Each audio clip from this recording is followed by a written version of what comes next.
Jadi pangeran makanya Sayyid Ali itu Sohibu Simtidur nak dungawi di antara doanya waj'al sayyiati man ahbabta. Jadikan ya Allah kesalahan saya kesalahan orang yang engkau cintai. Nah ulama nyontono ngene, saiki Nabi Adam ambek iblis itu padha salah ya to. Enggak jawab. Padha salah, iblis itu salah bodoni Nabi Adam salah dilarang mangan wit khuldi tetep mangan. Mok trimo rayuane sinten? Iblis. Tapi wong piye-piye pangeran ku seneng Nabi Adam. Sediluk diusir bar sumajtabahu rabbuhu fataba alaihi wa hada. Bar langsung Adam urung metu ka swarga diwarai. Damke kepengin tak sepuro nggih, tak warai dongane. Iblis tak diwarai. Mulane kena donga, ngomong. Dadi mulane ya pokoke wong disenengi ku menang kan.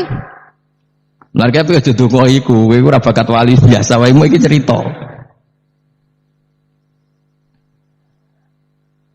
Ya sudah seperti itu. Tapi emang ya sudah seperti itu. Nabi Adam itu urung pati keusir tenan iku fatalaqa Adam rabbihi kalimatin fataba alaih. Jadi urung terlalu jauh dari surga. Gamane lagi pas pertama medun ke bumi ambek Allah wis diwarai beberapa kalimat sing dadekno di sepuro pangeran. Mergo waj'al sayyiati man ahbabta. Ini penting kalau aturna mulane wilayah-wilayah kenabian itu wilayah yang kita tidak pernah tahu detailnya, tapi kita yakin Nabi itu para kekasih Allah.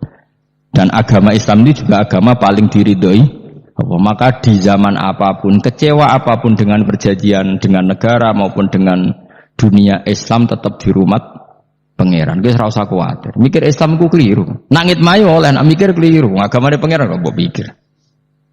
Sama masyhur. Sayyidina Umar itu kan khalifah paling sukses masalah futuhat. Di masalah apa? Futuhat. Dan Ibnu Umar setiap jalan-jalan itu dibully sama orang-orang. Ya Ibnu Umar, mbok ya kamu itu minta sama bapak kamu supaya dia nyebut penggantinya siapa. Atau bikin suksesi lah. Jangan kok dia khalifah sukses kemudian tidak jelas juntrungannya. Kan dia tetap mati suatu saat. Saking enggak kuatnya Abdullah bin Umar matur, ya Abah, engkau harus suksesi. Siapa ya pemimpin setelah jenengan?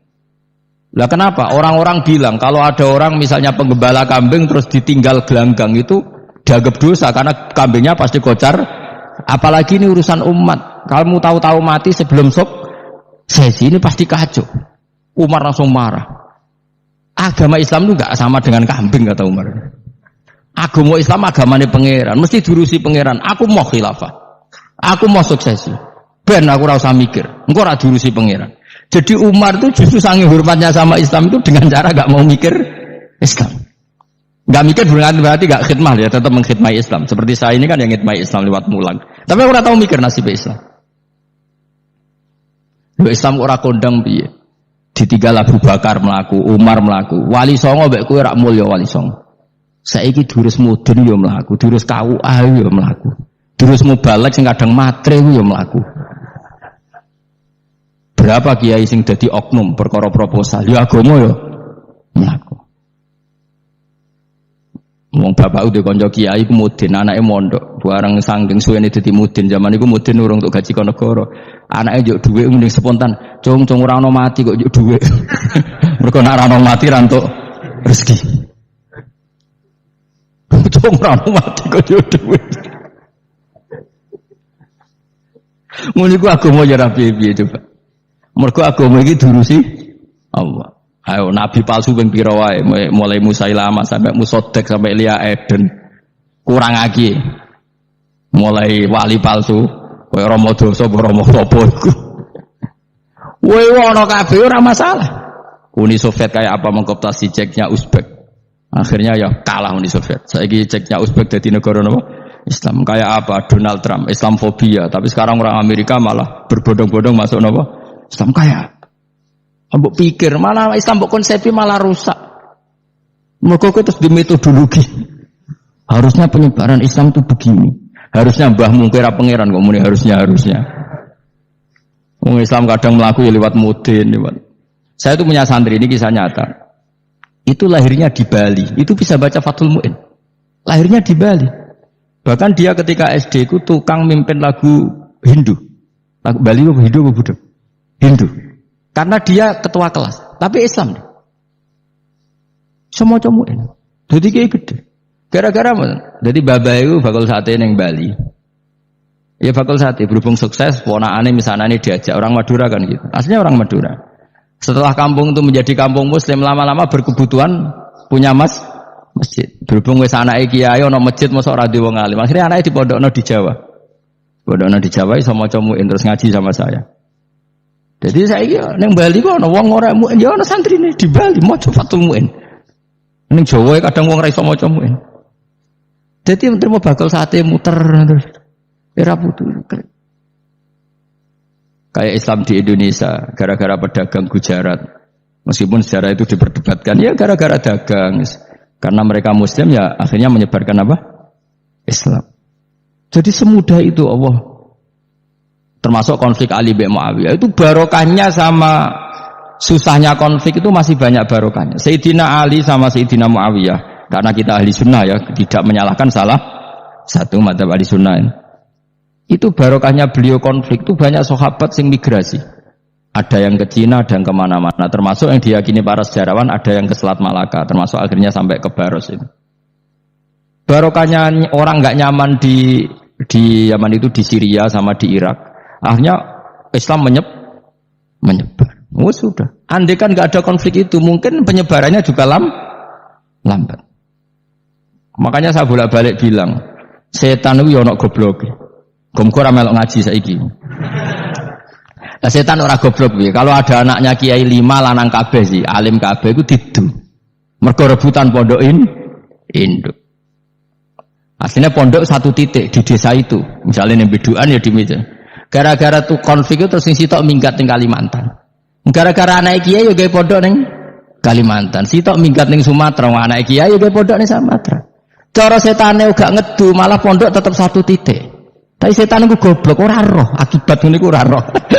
Akhirnya dulur didu menyebar. Nah, wong soleh menyebar ning ndi menyebarkan sujud, menyebarkan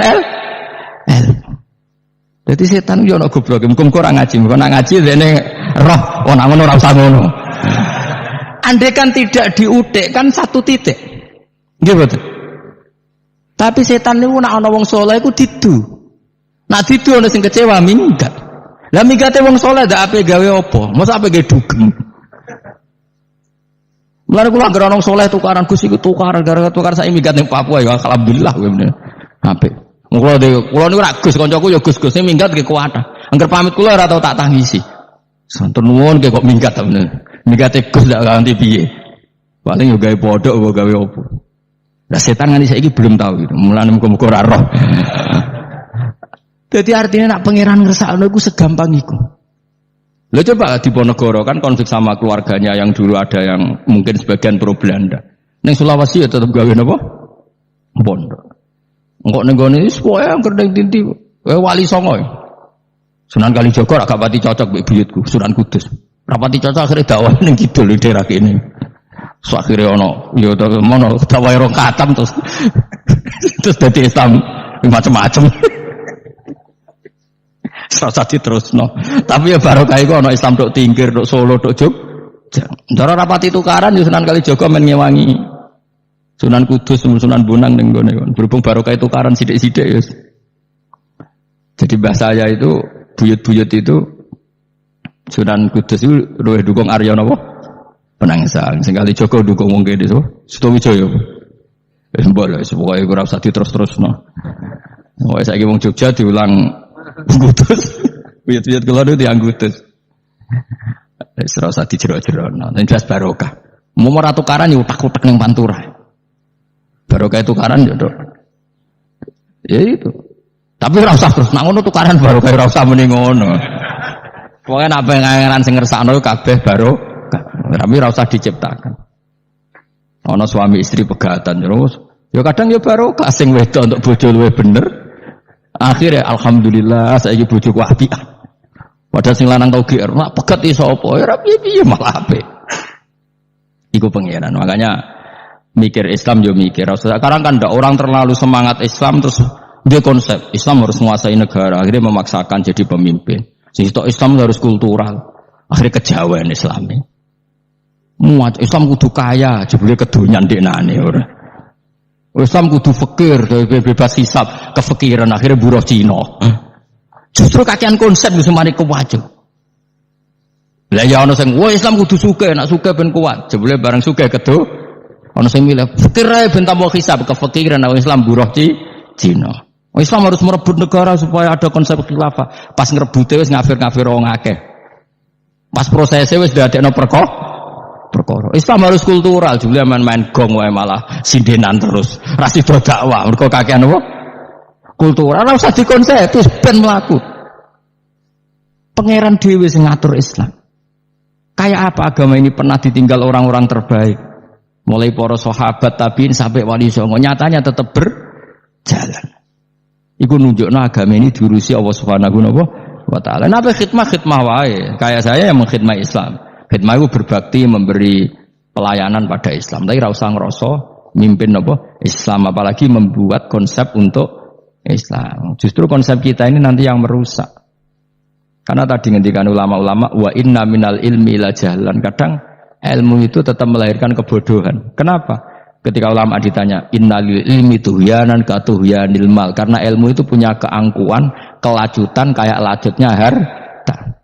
Misalnya gini, saya seorang faqih.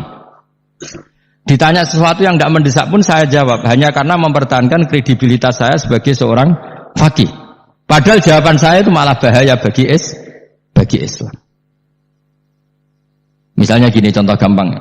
Ada orang misalnya Ruhin baru tobat, dia sholatnya salah, rukuknya salah. Terus saya ditanya sama Fauzi, Gus sholatnya Ruhin sah apa enggak? Wong dia enggak memenuhi syarat dan rukun. Tentu saya sesuai disiplin fikih saya bilang enggak sah. Karena harus sujudnya ngongkrong atau dia sholatnya Fatihahnya enggak benar. Padahal andaikan saya ada jawab lebih baik. Karena apa?